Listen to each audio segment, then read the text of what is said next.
Bonjour, donc nous allons réviser, parce que c'est important pour la suite, le chapitre 7 de trigonométrie où nous avions vu le calcul de longueur. Donc il faut se souvenir, on rappelle, que ça ne marche que dans le triangle rectangle, que l'angle droit est identifié ici, que l'on a toujours dans le triangle rectangle l'hypoténuse qui est face à l'angle droit. Donc déjà c'est primordial de reconnaître l'hypoténuse dans le triangle rectangle. Donc la trigonométrie, on va pouvoir l'utiliser avec les angles aigus, c'est-à-dire les deux angles qui ne sont pas droits, ici et là. On ne pourra pas l'utiliser pour l'angle droit. Donc attention, pour chaque angle qu'on va avoir dans les exercices, il faudra identifier le côté opposé, celui qui est face à l'angle qui est donné, et le côté adjacent, c'est-à-dire le troisième côté, une fois qu'on a reconnu l'hypoténuse et le côté opposé. Donc, trois exemples. Un exemple ici où on a l'angle droit qui est là, donc l'hypoténuse c'est le côté qui est en face. Je rappelle que l'hypoténuse est toujours le côté le plus long.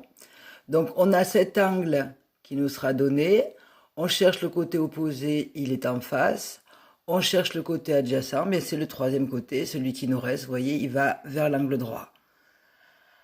Dans le triangle qui est ici, on a cet angle qui est donné, on a l'angle droit qui est là, donc l'hypoténuse est en face, c'est toujours le côté le plus long. Par rapport à cet angle, le côté opposé est ici. Le côté adjacent, c'est le côté qui nous reste, donc il va vers l'angle droit.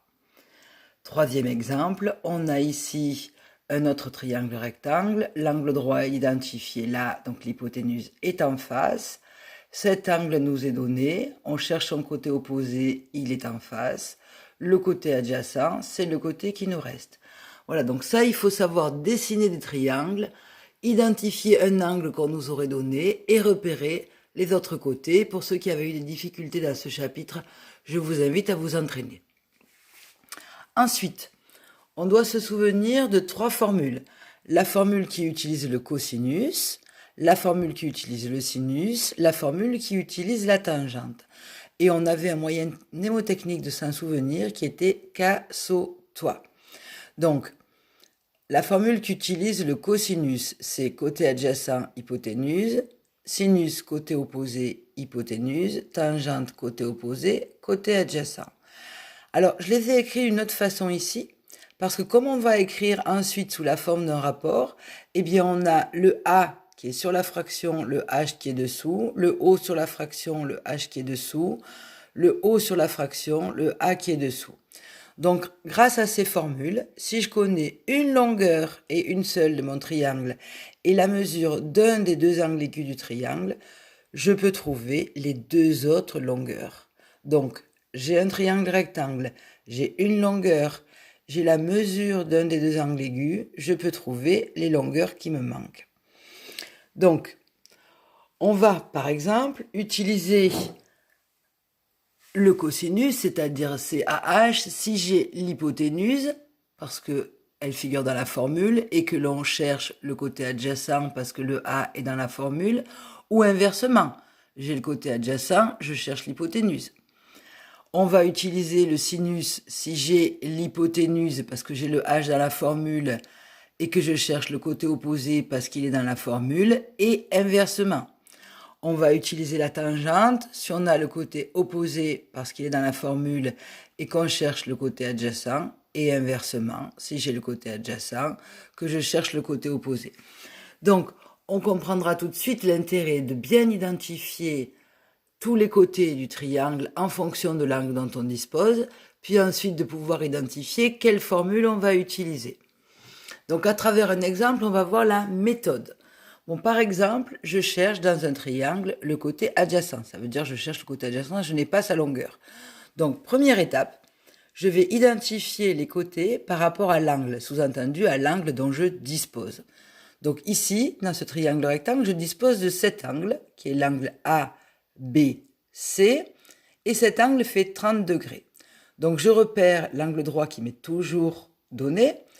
Donc je cherche, j'ai mon angle droit, je regarde où est l'hypoténuse et je la marque, hypoténuse. Et il se trouve que là, j'ai 9 cm. Et puis j'identifie le côté opposé qui fait face à l'angle, je l'écris. Et le troisième côté, c'est donc le côté adjacent. Donc, il se trouve que je cherche le côté adjacent. Donc, j'ai l'hypoténuse, je cherche le côté adjacent, toujours par rapport à cet angle, puisque cet angle, je l'ai. Donc, j'ai un angle, j'ai l'hypoténuse, je cherche le côté adjacent, c'est-à-dire j'ai le A, je cherche le A, pardon, j'ai le H. Donc, je vais utiliser le cosinus. On va voir comment. Donc, première étape, on a identifié les côtés par rapport à l'angle. Deuxième étape, on écrit ce que l'on a. On a H, qui est l'hypoténuse, qui est 9. Et ce que je cherche, c'est A, c'est le côté adjacent. Donc, je choisis la formule. La formule que je vais utiliser parmi les trois, c'est celle-ci, puisque c'est la seule qui contienne et le A que je cherche et le H dont je dispose. Donc, je vais utiliser le cosinus. Dans celle-là, eh bien, ça ne m'intéresse pas, puisque je cherche le A, elle n'y est pas. Celle-ci ne m'intéresse pas parce que les deux côtés, les longueurs me sont inconnues, donc je ne pourrai pas trouver le A puisque je n'ai pas le O. Donc ensuite, j'écris la formule telle que je vais l'utiliser avec ma calculatrice. Donc je prends mon C de cosinus, j'écris cosinus de quoi? De 30 degrés, puisque l'angle qui était connu, c'était 30 degrés. Donc cosinus de 30 degrés. J'écris sur 1 parce que comme ça va me permettre de faire le produit en croix.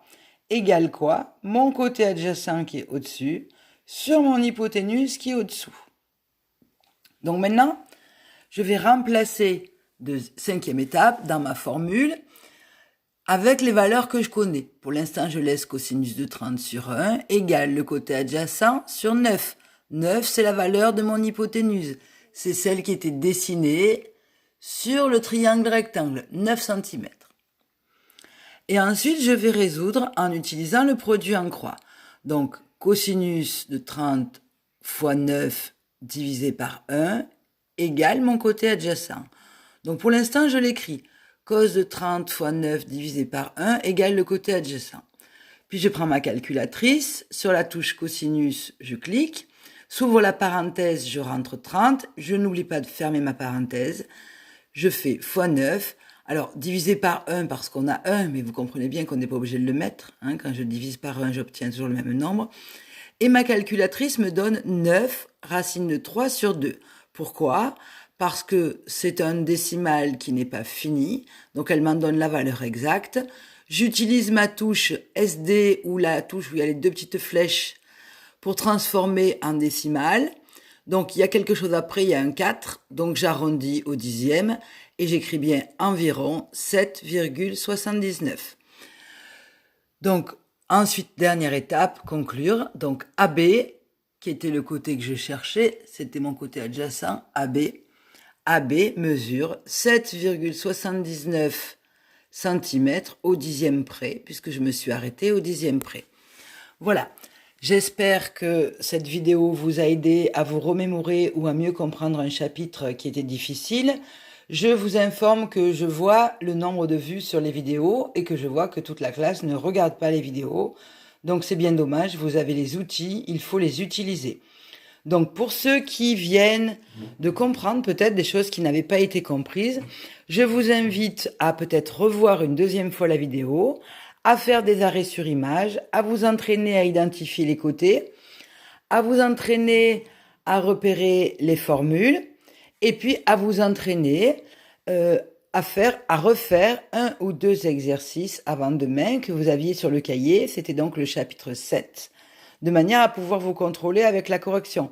Je ne vous impose pas des exercices supplémentaires, mais je vous invite, pour ceux qui avaient été en difficulté, à vous entraîner, parce qu'ensuite, on passera à une deuxième étape, pas aujourd'hui bien sûr, qui sera le calcul d'angle, c'est-à-dire on va imaginer qu'on a des longueurs, mais qu'on n'a pas l'angle. Voilà.